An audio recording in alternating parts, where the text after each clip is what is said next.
Sir, Kerala திருவனந்தபுரத்தை தொடர்ந்து இந்தியாவுடைய மிகப்பெரிய பொருளாதாரத்தின் மூலதனமாக இருக்கக்கூடிய மும்பையை ஆளும் பாஜக இப்போ கைப்பற்றி இருக்கு. இந்த வெற்றி எல்லாம் சொல்றாங்க பாஜகவின் வெற்றி பாருங்க, இது நாள் வரைக்கும் டபுள் என்ஜின் சர்க்காரா இருந்தது, இப்ப ட்ரிபிள் என்ஜின் சர்க்கார் ஆயிடுச்சு. தாக்கரே சகோதரர்கள் அண்ணாமலையை வச்சு ஒரு கேம் பிளே பண்ணியிருந்தாங்க. அதையும் தாண்டி தான் இப்போ பாஜக வின் பண்ணியிருக்கு. அண்ணாமலை எந்த அளவுக்கு அங்க ஒரு பங்களிப்பு கொடுத்திருந்தாரு. நம்ம அந்த தாராவி அப்படின்ற இடத்துல நம்ம தமிழர்கள் கொஞ்சம் அதிகமா இருக்கு. நாயகன் படம் கூட அங்கதான் வந்தது. நம்ம எல்லாம் நுங்கி கட்டுறோம் அப்படின்னு ஒரு காலத்துல நமக்கு எதிராக அவங்க எல்லாம் குரல் கொடுத்தோம். பாருங்க, நம்ம ஊர்ல அவங்க மாதிரி பண்ணிட்டு இருக்காங்க. துக்ளக் வார இதழுடைய 56வது ஆண்டு விழா கொண்டாடி இருக்காங்க.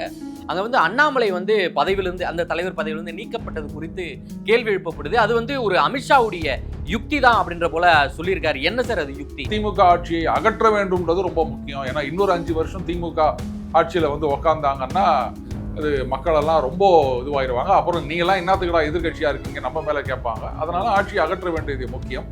ஸோ அதுக்கு சில காம்ப்ரமைசஸை பண்ணி ஆகணும். இப்போ டிடிவி, ஓபிஎஸ், சசிகலா இவங்க அதிமுக அப்படியே ஆட்சியை பிடிச்சிடும் அப்படின்னு சொன்னால் அதை என்னால் ஏற்றுக்க முடியாது. ஏன்னா 21 சட்டமன்ற தேர்தலில் ஓபிஎஸ் அவர்கள் அதிமுக ஒன்றிணைந்த அதிமுக தான் இருக்கு. இப்போவும் அது ஒன்றிணைந்த அதிமுக தான். சும்மா ஊதி ஊதி பெருசாக்கி நிற்கிறாங்க. அவங்க அவன் இது பண்ணிடுவாங்கன்னு. 21 ஓபிஎஸ் சட்டமன்ற தேர்தல் அதை எடுத்துக்காங்க. 24 பாராளுமன்ற தேர்தல் பாஜகவுடைய பெர்ஃபார்மன்ஸ் எடுத்துக்காங்க. இதுக்கு மேல என்ன வேணும்? ரெஃப்ளெக்ட் நேயர்களுக்கு வணக்கம். இன்று நாம் சந்திக்க இருக்கக்கூடிய சிறப்பு விருந்தினர் அரசியல் விமர்சகர் டெய்லி பஞ்ச் அருண் அவர்கள். சார் வணக்கம். சார் வணக்கம் கோபி. சார், கேரளா திருவனந்தபுரத்தை தொடர்ந்து இந்தியாவுடைய மிகப்பெரிய பொருளாதாரத்தின் மூலதனமாக இருக்கக்கூடிய மும்பையை ஆளும் பாஜக இப்போ கைப்பற்றி இருக்கு. எப்படி சார் பாக்குறீங்க இதை? முதல்ல அந்த பிஎம்சி அந்த கார்பரேஷனோட பட்ஜெட் ஆடி போயிட்டு 74,500 கோடியாம். டேய், என்னங்கடா நினைச்சு நிக்கிறீங்க?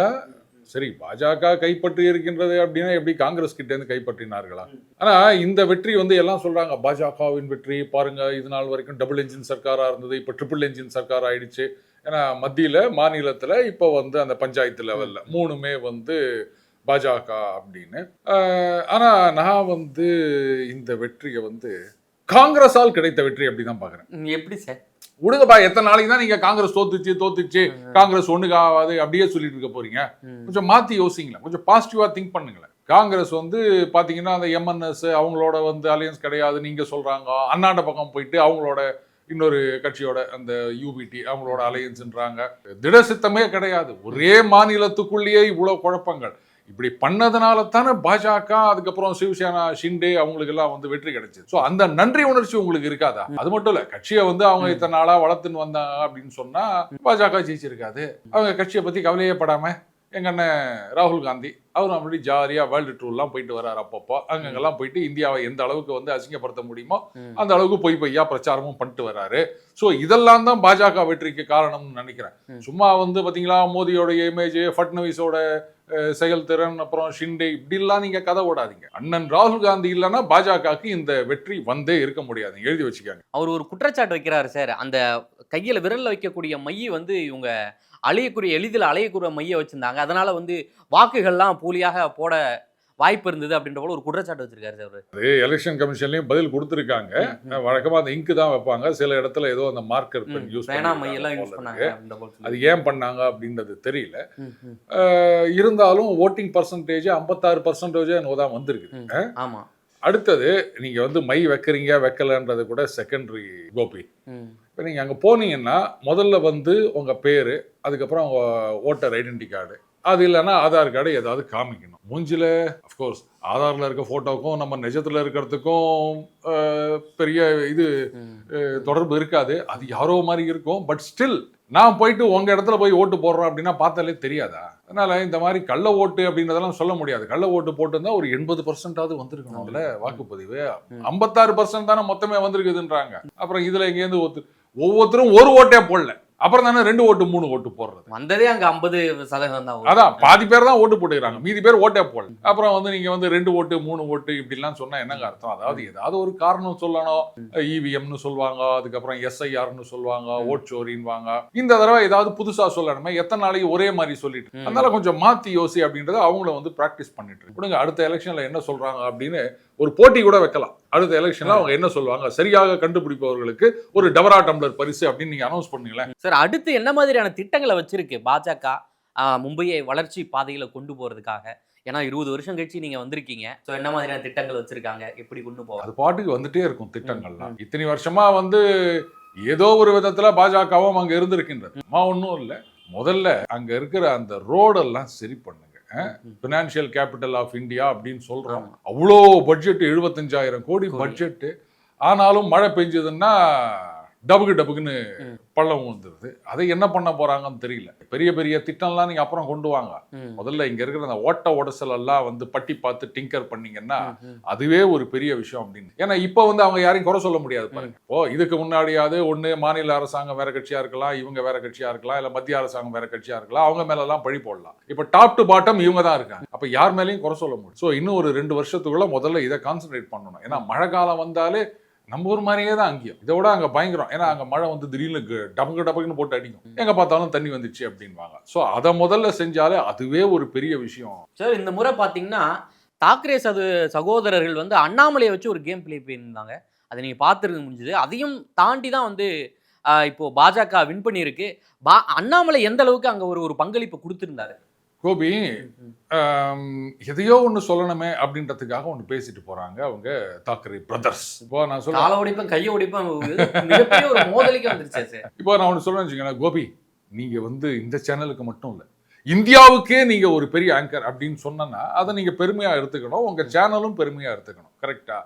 அதை விட்டுட்டு அப்ப என்ன இவர் இந்த சேனலுக்கு சொந்தம் கிடையாதா, இந்தியாவுக்கு தான் சொந்தமா இல்ல வெளிநாட்டுக்கு தான் சொந்தமா, எவன்டா அவன் சொன்னதே அவனை கால உடைப்பேன் இப்படி எல்லாம் பேசினியானா, நிஜமாவே உனக்கு ஏதாவது இருக்குதா இல்ல அப்படின்னு நமக்கு தோணுமா இல்லையா? அவர் என்ன சொன்னாரு, மும்பைன்றது வந்து ஒரு இன்டர்நேஷனல் சிட்டி அப்படித்தானே இருக்கு இல்லையா?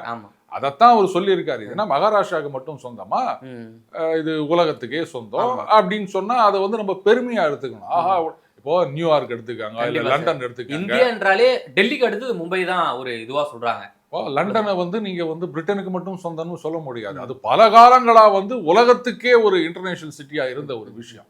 அப்ப அதை பெருமையா நினைக்காம நான் வந்து அவனை அத்தை பண்ணுவேன் இத்தை பண்ணுவேன்னா வேற விஷயம் எதுவும் இல்லை. அவங்களுக்கு ஏதாவது ஒண்ணு பண்ணணுமே அப்படின்ட்டு ஒரு உணர்ச்சியை தூண்டி விட்டு அதுலயும் அந்த சிவசேனா குரூப், தாக்கரே பிரதர்ஸ் இப்ப இருக்காங்கல்ல, அதுலயும் முக்கியமா அந்த எம்என்எஸ் இவங்களோட இதெல்லாம் வந்து பழைய வரலாறுலாம் புரட்டி பாத்தீங்கன்னா தெரியும்.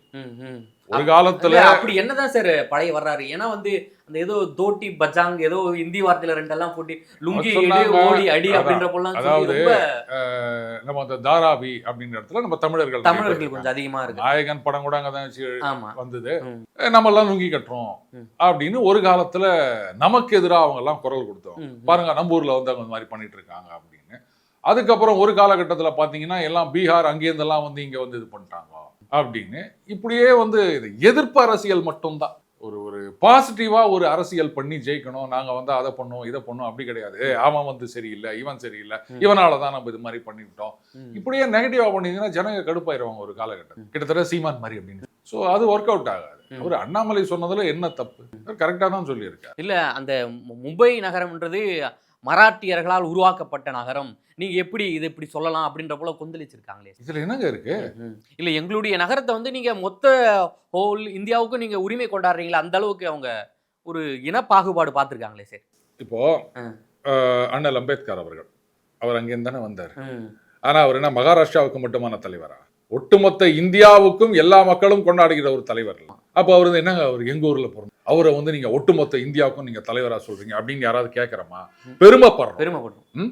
காந்தி குஜராத்ல பிறந்தாரு, அவர் என்ன குஜராத்துக்கு மட்டும் தானா, தேசத்துக்கே தந்தைன்னு சொல்றோம்ல. அந்த மாதிரி சொன்னா இது கூட புரியல அப்படின்னா அப்புறம் உங்களை நான் என்னன்னையா சொல்றது? சரி, காங்கிரஸ் கட்சியோட சேர்ந்தா இப்படிதான் ஆகும், வேற என்ன பண்றது? இல்ல ஆரம்பமே வன்முறையை தூண்டுறாங்களே சார், கையை வெட்டுவோம் காலை வெட்டுவோம் உள்ளே நுழைய முடியாது அப்படின்ற போல இந்த அளவுக்கு வன்முறையை தூண்டுற வகையில் அந்த கட்சி இருக்குங்களாங்க. அவங்க எப்பவுமே இப்படிதாங்க பேசிட்டு இருப்பாங்க. இன்னைக்கு நேற்று புதுசு கிடையாதுங்க, காலங்காலமா இப்படிதான் பண்ணிட்டு இருக்காங்க அவங்க. அது இது ஒன்றும் நீங்க ஆச்சரியமா பார்க்க வேண்டிய அவசியம் கிடையாது. அங்க இருக்கவங்களுக்கு தெரியும் இவங்களுக்கு இதை விட்டா வேற அரசியல் தெரியாது அப்படின்னு. அதனாலதான் அடி வாங்கியிருக்காங்க. வன்முறையை தூண்டணும் அப்படின்னு சொன்னாங்க. ஆனா மக்கள் வந்து ஓட்டுச்சீட்டுல அவங்களுக்கு அடி கொடுத்துருக்காங்க. நான் அடி கொடுத்தான்னு சொன்னா உடனே நீ வன்முறை தோன்றியெல்லாம் கேட்காத, வாக்குகள் மூலமாக அழுத்தி பதிலடி கொடுத்திருக்காங்க. சரியான அடி கொடுத்துருக்காங்க. இது ஒரு பக்கம் இருக்கணும்னா, இப்போ துக்ளக் வார இதழுடைய 56வது ஆண்டு விழா கொண்டாடி இருக்காங்க. அங்க வாசகர்கள் மத்தியில வந்து துக்ளக் குருமூர்த்தி ஒரு கேள்வி பதில் நடக்குது. அங்க வந்து அண்ணாமலை வந்து பதவியிலிருந்து, அந்த தலைவர் பதவியிலிருந்து நீக்கப்பட்டது குறித்து கேள்வி எழுப்பப்படுது. அது வந்து ஒரு அமித்ஷாவுடைய யுக்தி தான் அப்படின்ற போல சொல்லியிருக்காரு. என்ன சார் அது யுக்தி? இது கூட அண்ணாமலையும் சேர்ந்துதான் அந்த யுக்திக்கு கை கொடுத்தாரு அப்படின்ற போல சொல்லியிருக்காரு. அதாவதுங்க, யுக்தியா இல்ல வந்து ஒரு சீக்ரெட் இதுவா, அதெல்லாம் செகண்டரி. அவங்க கட்சியில வந்து ஒரு பாலிசி வச்சுக்கிறாங்க, 3 வருஷம் தலைவர் அப்படின்னு. ஜேபி நட்டா ஏன் இவ்வளவு நாளா இருக்காருன்னு கேட்காதீங்க. அவங்க கட்சியில 11 கோடி பேர் இருக்காங்க. அதனால வந்து எலெக்ஷன் நிறுத்தத்துக்கு லேட் ஆகுது. 3 வருஷத்துக்கு ஒரு தடவை மாத்துறது அப்படின்னு. காங்கிரஸ் கட்சியிலயும் அந்த மாதிரி இருக்கு. மேலெல்லாம் நீங்க கேட்காதீங்க, மேலெல்லாம் பர்மனன்ட். மாநிலத்துல அதுவும் எப்படின்னா, எலெக்ஷன்ல தோத்து போயிட்டா உடனே ராஜினாமா பண்ணிடுவாங்க. இந்த மாதிரி பல தடவை ராஜினாமா பண்ணவர்கள்லாம் இருக்காங்க ஒரே மாநிலத்துல. அது அப்படியே ரெகுலரா நடக்கும். ஸோ அந்த மாதிரி ஒரு பாலிசி வச்சிருக்காங்க. இவருக்கும் 3 வருஷம் முடிஞ்சு போயிடுச்சு. அலையன்ஸ் அப்படின்னும் போது அவங்க வந்து ஒரு ஃப்ரிக்ஷன் பாயிண்டா நினைச்சது அண்ணாமலையை. அதனால நான் ஒதுங்கிக்கிறேன் அப்படின்ட்டாரு. ஸோ அவரை பொறுத்த வரைக்கும் அந்த பாஜக சொல்லுவாங்க இல்லையா, நேஷன் ஃபர்ஸ்ட் அப்படின்னு. ஸோ முதல்ல நாடு முக்கியம், அதுக்கப்புறம் கட்சி, அதுக்கப்புறம் தான் இண்டிவிஜுவல் அப்படின்ட்டு அவர் வந்து ஒதுங்கிட்டாரு. அண்ட் அமித்ஷா அவர்களை பொறுத்த வரைக்கும் சரி, திமுக ஆட்சியை அகற்ற வேண்டும். இப்போ நீங்க அதிமுகவோட கூட்டணி சேரணும் அப்படின்றது பாஜகவுக்கு பெரிய தேவை கிடையாது. அதை ஞாபகம் வச்சுக்கணும். ஏன்னா they have got nothing to lose. ஏன்னா ஆட்சியில் இருக்காங்களா, இல்ல வந்து 26ல நாங்க ஆட்சிக்கு வரணும், வந்தே ஆகணும்னு நினைச்சிட்டு இருக்காங்களா? கிடையாது. ஸோ கட்சியை வளர்க்கணும் அப்படின்றது தான். அதனாலதான் பாராளுமன்ற தேர்தலில் தனியாவே நின்றாங்க. பஞ்சாயத்து தேர்தலையும் அதுக்கு முன்னாடி அவங்க தனியா நின்றாங்க. ஸோ கட்சியை பெரிய அளவில் கொண்டு போனோம், அடுத்த கட்டத்துக்கு கொண்டு போனோம். ஆட்சியை பிடிக்கிற அளவுக்கு, அட்லீஸ்ட் எதிர்கட்சியா வர அளவுக்காவது அடுத்த லெவல்ல போனது தான் அவங்களுடைய ஐடியா. ஸோ இந்த தடவை ஆட்சிக்கு வந்தாலும் வராட்டாலும் அவங்களுக்கு எந்த கவலையும் கிடையாது. ஆனா அதிமுக எல்லா கவலையும் இருக்குது. இந்த தடவையும் ஆட்சிக்கு வர முடியல அப்படின்னு சொன்னா கஷ்டம் இல்லையா? பட் நாம வந்து அடுத்தது எதிர்கட்சி இல்ல ஆளுங்கட்சி அப்படின்றத விட திமுக ஆட்சியை அகற்ற வேண்டும்ன்றது ரொம்ப முக்கியம். ஏன்னா இன்னொரு 5 வருஷம் திமுக ஆட்சியில வந்து உக்காந்தாங்கன்னா அது மக்கள் எல்லாம் ரொம்ப இதுவாயிருவாங்க. அப்புறம் நீங்க எல்லாம் என்னத்துக்குடா எதிர்கட்சியா இருக்கீங்க நம்ம மேல கேட்பாங்க. அதனால ஆட்சியை அகற்ற வேண்டியது முக்கியம். சோ அதுக்கு சில காம்ப்ரமைசஸ் பண்ணி ஆகணும் அப்படின்றது. சோ நான் அப்படிதான் பாக்குறேனே தவிர இது யுக்தி. அப்கோர்ஸ் அது அவருடைய பாயிண்ட் ஆஃப் வியூ, ஒவ்வொருத்தரும் ஒவ்வொரு மாதிரி பார்க்கலாம் இல்லையா. சில காம்ப்ரமைஸ் பண்ணியாவது திமுக ஆட்சியை அகற்ற வேண்டும் அப்படின்னு முடிவு எடுத்திருக்காங்க. அதுக்கு அண்ணாமலை ஒரு டெடிகேட்டட் பார்ட்டி ஒர்க்கரா, ஒரு டிசிப்ளின்டு சோல்ஜரா நான் ஒதுங்கிக்கிறேன் அப்படின்னு சொல்லியிருக்காரு. இதை வச்சுட்டு நீங்க வந்து ஒரு சிலர் பார்த்தீங்களா அண்ணாமலையோட இது முடிஞ்சிடுச்சு அவ்வளவுதான் அப்படின்லாம் நினைச்சிட்டு இருந்தீங்கன்னா ரைட்டு, கனவு காணுங்க, அது உங்களுடைய உரிமை, அதை யாரும் கேள்வி கேட்கணும். சார் இப்போ வந்து அந்த கேள்வி கேட்டவர் பார்த்தீங்கன்னா ஒரு வாசகர்கள் மத்தியில இருந்து வந்த கேள்வி, அப்படிதான் பொதுமக்கள் மத்தியிலும் இருக்குங்களா? ஏன்னா ஓரங்கட்டப்பட்டாரு அண்ணாமலை அப்படின்ற போல இருந்துச்சுன்னா அது பாஜக ஒரு நெகட்டிவா இருக்காதா? இல்ல, அதாவது அண்ணாமலை ஆதரவாளர்கள் அப்படின்னு ஒரு கணிசமான பர்சன்டேஜ் இருக்காங்க இன்னைக்கு பாஜகல. ஏன்னா அவரால அவங்க வந்து அரசியல் பக்கம் வந்தவங்க. இது நாள் வரைக்கும் அவங்க எங்க இருந்தாங்கன்னு கேட்காதீங்க. ஐயா அரசியல்லாம் ஒரு குப்பை சாக்கடை அப்படின்னு இருந்தவங்க. இவர் வந்திருக்காரு அப்படின்னும் போது அவர் மேல ஒரு அதனால வந்து அரசியல்ல ஈடுபாடோட வந்தவங்க. ஸோ நேச்சுரலி அவங்க எதிர்பார்க்கறது என்னன்னா, என்னப்பா இன்னொரு 3 வருஷம் கொடுத்தா என்ன, அவரை வந்து சிஎம் கேண்டிடேட்டா ப்ரொஜெக்ட் பண்ணா என்ன அப்படின்னா, கிரவுண்ட் ரியாலிட்டி என்ன அப்படின்னு தெரியும். 26ல பாஜக தனித்து நின்று ஆட்சியை பிடிக்கும் அப்படின்றது சான்ஸே கிடையாது. சோ எதிர்கட்சியா வரணும் அப்படின்னாலும் அதுக்கு கடினமா வேலை பார்த்திருக்கணும். பட் எதிர்கட்சியா வரணும் அப்படின்னு அவங்க வந்து தனியா நின்றுந்தாங்கன்னா மறுபடியும் திமுக தான் ஆட்சிக்கு. சோ அந்த அபாயத்தை தடுக்கணும். அதுக்கு வந்து நாம எதிர்கட்சியா வராட்டாலும் பரவாயில்ல அப்படின்றதுக்காக இந்த மாதிரி பண்ணியிருக்காங்க. இது வந்து இதெல்லாம் வெளில சொல்லிட்டு இருக்க முடியுமா? ஒவ்வொரு தலைவர்களும் ஒரு முடிவு எடுக்கிறாங்க அப்படின்னு சொன்னா அது பல வருஷங்கள் கழிச்சு ஏதாவது பேட்டி கொடுக்கும்போது அப்ப சொல்லுவாங்க அந்த வருஷத்துல. இப்ப நம்ம 2016 தேர்தலை பத்தி அண்ணன் திருமாவர்கள் சொல்லலையா, இல்ல எங்களுக்கு முன்னாடியே கலைஞர் சொல்லிட்டாரு, நாங்க இந்த தடவை நிறைய தொகுதியில நிக்க போறோம், அதனால உங்களுக்கு சீட் எல்லாம் அவ்வளவு கொடுக்க முடியாது, நீங்க இப்பவே வேற பக்கம் போயிருங்கன்னு சொன்னாரு. அதனால தான் நாங்க மக்கள் நல கூட்டணின்னு போனோம். சொன்னாரா இல்லையா? இது அன்ன தேதியில சொல்லிதான் என்ன ஆயிருக்கும். ஆனா இப்படி இல்லாம சொல்லுவாங்க. இது உங்களுக்கே கொஞ்சம் ஓவரா தெரியலையா? ரைட். அந்த மாதிரி தேர்தல் வியூகம் அப்படின்னும் போது இதெல்லாம் வெளில சொல்லிட்டு இருக்க முடியாது. அண்ணாமலை ஆதரவாளர்கள் அவங்க ஃபீல் பண்றது குவைட் நேச்சுரல். நாங்க உண்மையே பதவி கொடுக்கலையான்னு. ஒரு விஷயம் புரிஞ்சுக்கணும், பதவினாலதான் செல்வாக்குன்றது கிடையாது. அவருடைய அந்த இம்பார்ட்டன்ஸ் அப்படின்றது கட்சியில இன்னும் இருக்கு. நடுவுல கொஞ்ச நாள் அது வெளில தெரியாம இருந்திருக்கு, அவ்வளவுதான். அதை வச்சு நீங்களா கற்பனை பண்ணீங்கன்னா அதை நான் ஒன்றும் பண்ண முடியாது. Still, he continues to be an important person in BJP Tamil Nadu, and not only in Tamil Nadu, all over India. சரி, இப்போ வந்து இந்த தேர்தல் வந்து அதிமுகவுக்கு எந்த அளவுக்கு முக்கியம்ன்றது எல்லாருக்குமே தெரியும், நீங்களும் சொல்லியிருந்தீங்க. ஆனா இந்த தென் மாவட்டத்துல பாத்தீங்கன்னா அந்த ஓபிஎஸ் டிடிவி இல்லாம அது முடியாது அப்படின்ற போல அங்க ஒரு கேள்வி வைக்கப்பட்டது. அது எந்த அளவுக்கு சார் சாத்தியம்? அவங்க இல்லைன்னா முடியாதா? அதிமுக ஜெயிக்க வாய்ப்பு இல்லையா சார்? சான்ஸே கிடையாது. இப்போ ஏன் அடம்பிடிக்கிறாரு எடப்பாடி பழனிசாமி? அவங்களுக்கு கடைசி வாய்ப்பு அப்படின்ற அளவுக்கு வந்தாச்சு. அப்படி இருக்கும் போதும் ஒரு விஷயம் புரிஞ்சுக்கணும் கோபி. இப்போ டிடிவி, ஓபிஎஸ், சசிகலா இவங்க வந்தா அதிமுக அப்படியே வந்து ஆட்சியை பிடிச்சிரும் அப்படின்னு சொன்னா அதனால ஏத்துக்க முடியாது. ஏன்னா 21 சட்டமன்ற தேர்தலில் ஓபிஎஸ் அவர்கள் வந்து அதிமுக ஒன்றிணைந்த அதிமுக தான் இருக்கு. இப்பவும் அது ஒன்றிணைந்த அதிமுக தான். இவர் தான் தனியா இருக்காரு. அதிமுக 4 துண்டாலாம் ஆயிடல. அப்பவும் தென் மாவட்டங்கள்ல என்ன ஆச்சு? வேற 24 பாராளுமன்ற தேர்தலில் பாஜகவுடைய பெர்ஃபார்மன்ஸ் தென் மாவட்டங்கள்ல எப்படி இருந்தது? இப்போ பலாப்பழத்துல இருந்து கணிசமான ஓட்டு வாங்கினார். ஜெயிக்க முடியல, பட் கணிசமான ஓட்டு வாங்கினார். அது என்ன ஓபிஎஸ் அப்படின்ற தனி மனிதனுக்கு விழுந்த ஓட்டா? அப்படி இருந்தா 21 வந்து அந்த இடங்கள்ல அதிமுக ஜெயிச்சிருக்கணுமா வேணாமா? அப்ப பாஜக அதிமுக ரெண்டும் ஒன்னா தானே இருந்தாங்க. அதனால ஓபிஎஸ் இருந்தா தென் மாவட்டங்கள்ல ஜெயிக்கும் அப்படின்றதே வந்து ஒரு கற்பனை, பலூன். அதே மாதிரிதான் டிடிவி விஷயத்திலையும் அவர் போன தடவை எங்கெங்கெல்லாம் ஓட்டு வாங்கினாரு, எவ்வளவு வாங்கினாரு, அது வெற்றி தோல்வி சதவீதம் என்ன, இவங்களோட வாக்குகள் என்ன அப்படின்னு பாத்தீங்கன்னாலே தெரியும். இவங்க வந்ததுனால ஜெயிக்க போறது கிடையாது, இவங்க போனதுனால தோக்க போறதும் கிடையாது. இவங்களுக்கு செல்வாக்கு இல்லைன்னு சொல்ல வரீங்களா தென் மாவட்டத்தில்? அந்த அளவுக்கு எல்லாம் கிடையாதுங்க. சும்மா ஊதி ஊதி பெருசாக்கி நிக்கிறாங்க. அவங்க வந்து அவன் இது பண்ணிடுவாங்கன்னு. 21 ஓபிஎஸ் சட்டமன்ற தேர்தல் அதை எடுத்துக்காங்க. 24 பாராளுமன்ற தேர்தல் பாஜகவுடைய பெர்ஃபார்மன்ஸ் எடுத்துக்காங்க. இதுக்கு மேல என்ன வேணும்? சும்மா அவங்க ஆதரவாளர்கள் 4 பேர் சொல்லிட்டு இருப்பாங்க, இவங்க வந்தாதான் ஜெயிக்கலாம், இவங்க வந்தாதான் ஜெயிக்கலாம் அப்படின்னு. நான் சொல்லுவேன், இல்ல நீங்க வந்து கோபியை சேர்த்துக்கங்க, அப்பதான் வந்து வடமாட்டம் ஜெயிக்க முடியும் அப்படின்னு நான் கூட தான் சொல்வேன். நீ எனக்கு ஆஹா ஓஹோன்னு 4 கமெண்ட் போட்டியானா நான் இந்த மாதிரி சொல்வேன்.